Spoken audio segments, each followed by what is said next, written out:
What if the biggest challenge facing the communities you serve isn't what we think it is? What if it's not just about poverty or a lack of resources, but a massive global shift that's already happening? It's a change that is completely rewriting the rules of work, everywhere from huge cities to the most remote villages. And this isn't some far-off prediction. It's happening right now. So this is not a trend we can just sit back and watch from the sidelines. It's a reality hitting us right now, and it's changing the very heart of the mission and development work that you do.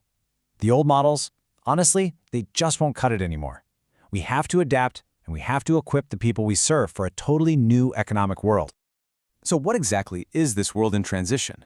Well, it's all about the shift to what experts call the knowledge economy. And really, understanding this is the key to everything else. Let's really bring this right down to the ground level, okay? What does the future of work actually look like for a family in, say, a tiny Amazonian village? It's so easy to think of this whole digital revolution as something that only happens in big cities. But it's not. It's coming for everyone. Okay, the knowledge economy. I know, it sounds a little academic, right? But the idea is actually super simple. It's an economy where what we value has completely flipped. It's not just about physical things anymore, like land or factories. Instead, real growth is driven by ideas, skills, creativity, even the unique wisdom a local community has. It's a world that truly values what we know and what we can create with our minds. Now you might be thinking, great, the solution is easy, let's just get everyone internet access. But believe me, the problem goes so much deeper than that. Just having a signal isn't the magic bullet. In fact, if you don't have the right training and strategy, it can actually make things a lot worse. Let's dig into the real, on-the-ground challenges.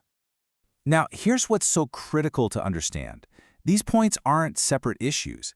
They create a brutal, vicious cycle. Poor connectivity and low digital skills mean people can't get to the new opportunities.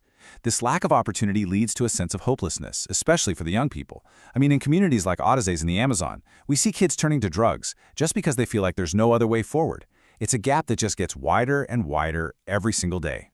And the stakes? They could not be higher. In so many of the regions where we're all working, places in Brazil and Argentina, the poverty rate is hovering around 50%.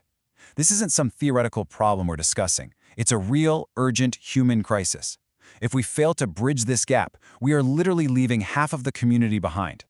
So, with a challenge this massive, what on earth do we do?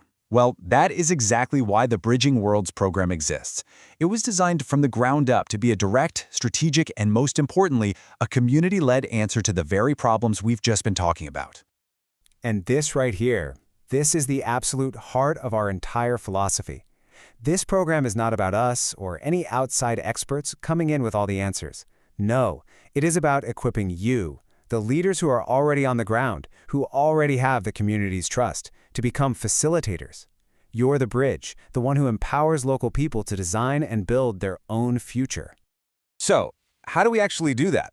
Well, our training framework is built on 4 really simple, really effective steps.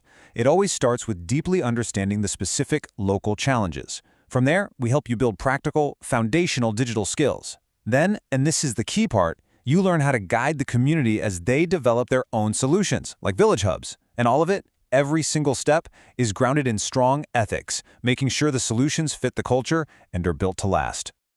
Now, these principles, this whole framework, it wasn't dreamed up in some comfortable classroom or a think tank. It was forged in the fire of incredible personal hardship. The story behind this strategy is what gives it its soul. This is the story of our founder, Chet Bailey, and his amazing wife, Debbie. For over 20 years, Debbie battled a rare progressive illness. When she eventually became bedridden, they refused to give up. Instead, she started an e-commerce business, DCB Crafts, that she could run entirely from her bed. Then she lost her eyesight, which felt like a crushing blow. But instead of quitting, Chet used his tech background to automate the whole business. And the result? The business didn't just hang on, it tripled in size. And this, right here, is the central truth at the heart of our program. For Chet and Debbie, their hardship became the unexpected spark for innovation. Technology wasn't a toy, it was a lifeline. Their experience proved that huge limitations, when you face them with creativity and adaptation, can actually lead to incredible growth. Their personal story is the blueprint for what we're trying to do on a community-wide scale. This was Debbie's motto. Through struggles that most of us can't even imagine, this was the belief that drove her and Chet forward. And today, it is the spiritual foundation of the entire Bridging Worlds mission.